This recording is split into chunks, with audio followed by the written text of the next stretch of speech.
Saya tahu. Kali pertama kamu dapat IC macam mana?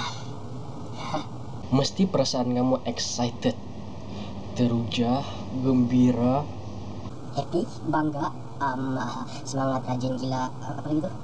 Trip, temberang. Mesti ada salah satu tuh daripada semua yang saya kasih tahu tadi, ataupun semua tuh ada kan. Alahai, jangan mau tipu loh, saya tahu mah. Contoh dia macam nih.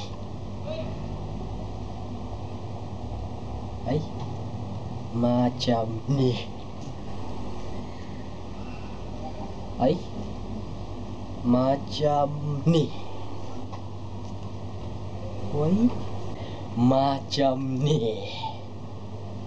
Aina, astaga, cepat sikit babudu, bro, tengok nih. Kepala saya tuh komban budu. Oke, tengok.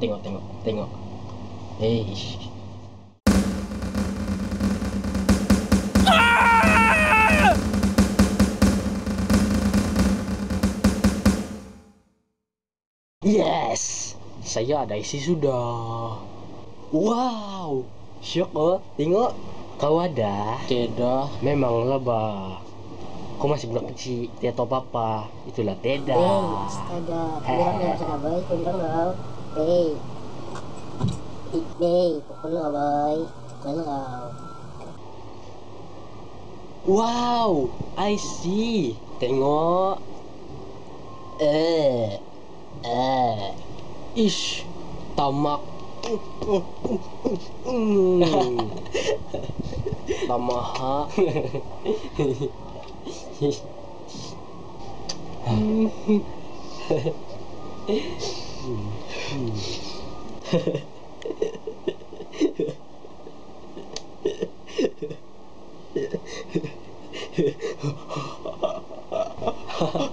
Kenapa kau tahu?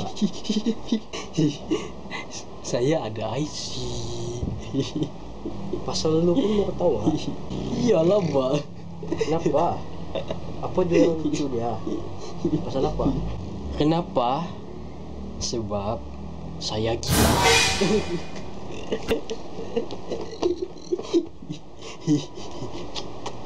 Nah, saya ada IC. Saya pun ada. Wow, tengok punya muka. Macam mana? Nak mau?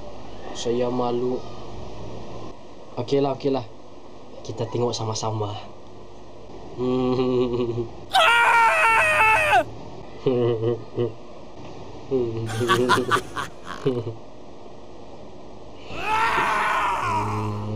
Nah. Hai Justin Bieber. Hai Zen Alik. Nah, saya ada IC sudah. Nah, saya ada IC. Mau tengok? Hahaha. Lucu. Hahaha. Lucu. Budu. Saya budu. Memang.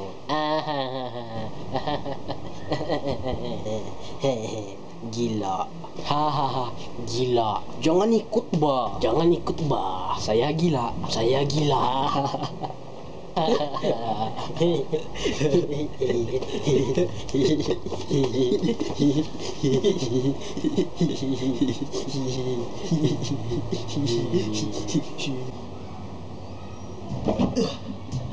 Macam tu kan kamu semua?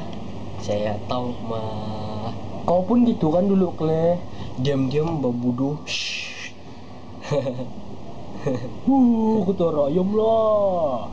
Astaga. Babudu.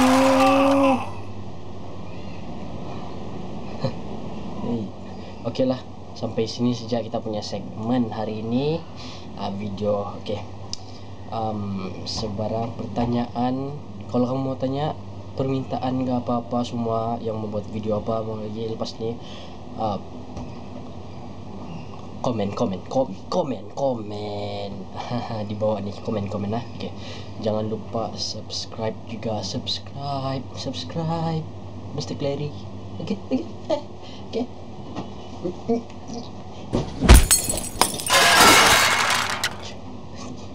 Iya. Mau tahu lebih lanjut? Hubungi 010 944 1691 32 11 44 11 5213. Terima kasih semua. Bye. Bye.